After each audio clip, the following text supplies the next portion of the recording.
Baik. Tu banyak diamalkan dia pelih. Pelih tu merepek. Tambah-tambah mufti pelih tu. Bukan mufti tu. Kalau mufti beri fatwa, bimbing masyarakat. Ini bukan mufti beri fitnah pada masyarakat. Pergi ziarah kubur pun dikira sebagai bid'ah. Ayat ada khutbah tu, sahabat kita bagi kat kita daripada utara. Ziarah kubur hari raya pun bid'ah. Mana dalil dia? Tak ada dalil pun dalam khutbah tu, ada dalil pun saya tengok dah khutbah tu. Apa saja ungkapan yang menimbulkan kegembiraan, adapun pergi ke kubur sebagai amalan kesedihan, ia bertentangan dengan tabiat dan sifat hari raya yang menyuruh untuk kita menzahirkan kegembiraan. Walaupun asalnya menziarahi kubur, mengingati kematian itu disuruh oleh agama, dia boleh dihadiri pada hari-hari yang lain, tetapi amat tidak sesuai untuk dihadiri pada hari raya jika itu menimbulkan kesedihan. Ziarah kubur hari raya pun bid'ah. Mana dalil dia? Maka dengan itu, walaupun tidak ada larangan khusus, namun sebahagian para ulama tidak menyukai amalan menziarahi kubur pada hari raya kerana itu bertentangan dengan semangat hari raya, iaitu semangat kegembiraan, semangat menziarahi orang hidup, semangat untuk tersenyum, semangat untuk melafazkan kata-kata yang mengembirakan. Ziarah kubur hari raya pun bid'ah. Mana dalil dia?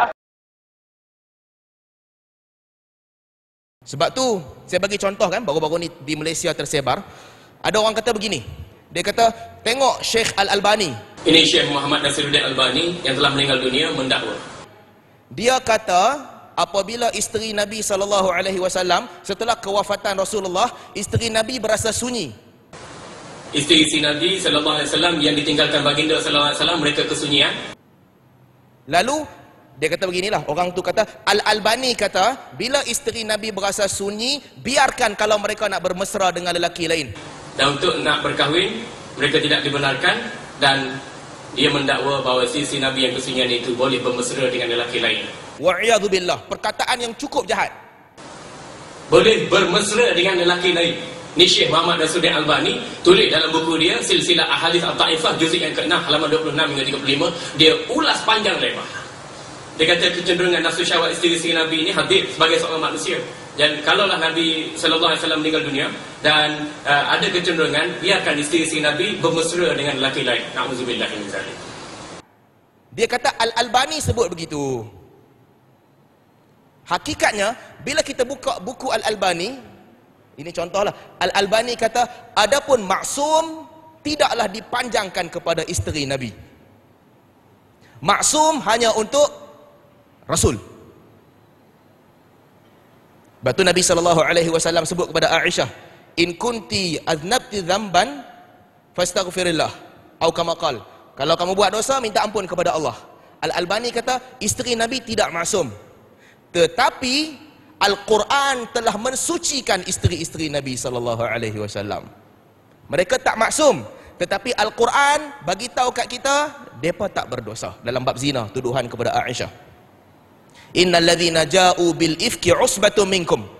Sesungguhnya orang-orang yang mendatangkan tuduhan palsu itu sebahagian daripada kamu. Itu Al-Albani sebut. Akademik biasa. Mai satu orang manusia ni, dia kata apa? Al-Albani kata bila Nabi SAW wafat, isteri Nabi kesunyian, biarkan mereka nak bermesra dengan lelaki lain. Dan dia mendakwa bahawa isteri Nabi yang kesunyian itu boleh bermesra dengan lelaki lain. Wa'iyadzubillah, perkataan yang cukup jahat. Ini taqawul dan juga talqin yang tercela. Kita kena jaga. Khilaf boleh khilaf, tetapi ini jenayah paling besar dalam khilaf yang kita jangan buat. Ustaz Zahzan ni siapa?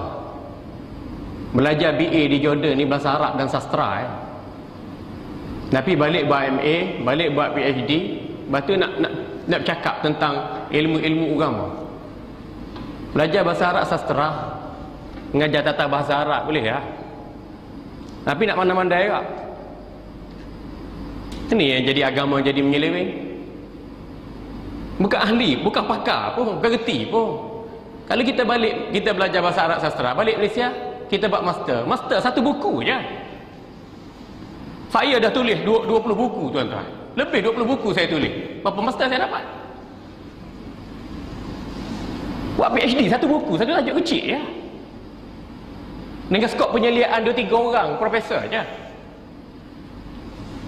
Apakah kita kata mendalam ilmu kita?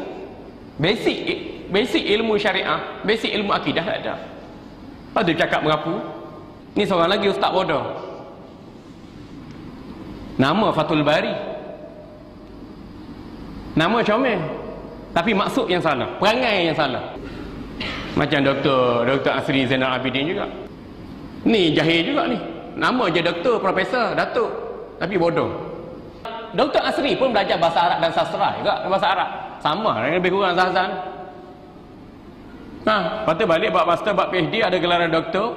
Dapat datuk pula jadi gah besar kepala. Lepas tu orang baru je. Orang baru je ni Wahabi moden ni. Dia baca tu, dia buat kesimpulan sendiri tentang Nabi SAW salat tarawih, apa nama ni, 8 rakaat, 3 rakaat lagi dikira witir.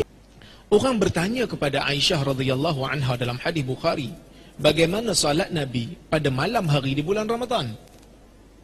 Abu Salamah bin Abdul Rahman bertanya Aisyah radhiyallahu anha, kaifa kanat salatun Nabi fi Ramadan? Bagaimana Nabi bersalat pada bulan Ramadan di waktu malam selepas pada Isya? Aisyah kata, ma kana an-nabiy sallallahu alaihi wasallam fi Ramadan wala fi ghairihi yazidu ala 11 rak'atan.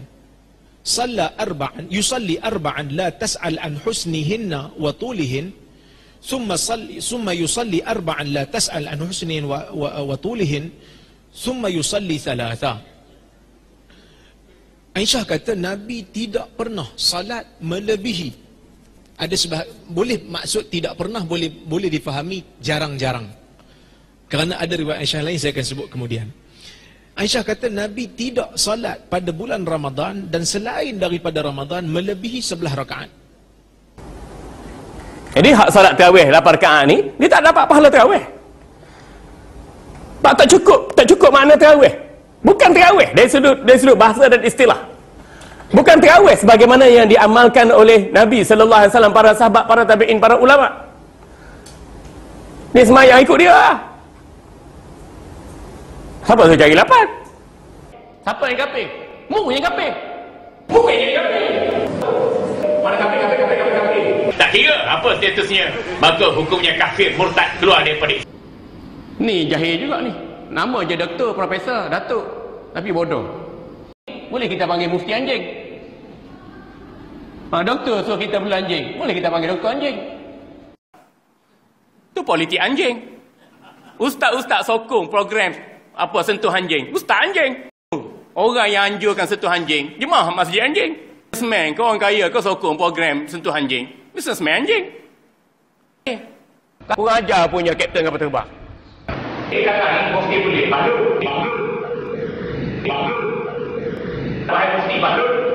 Baca, post dalam YouTube. Biar mufti tahu. Kata Asri, hang nak masuk neraka ke? Masuk neraka ke? Habis nama mu tu Zamihan? Mana aku tahu? Nama Jawa ke nama apa ke? Tak apalah. Zamihan ni kalau dalam bahasa Arab Zam'an ni syirik. Kita aja sidik ikut cara Nabi. Cakap benar. Kalau pukul saya tak sampai mati, saya balas balik. Dan saya ingin katakan, awas Wahabi yang mengikut live streaming. Awas.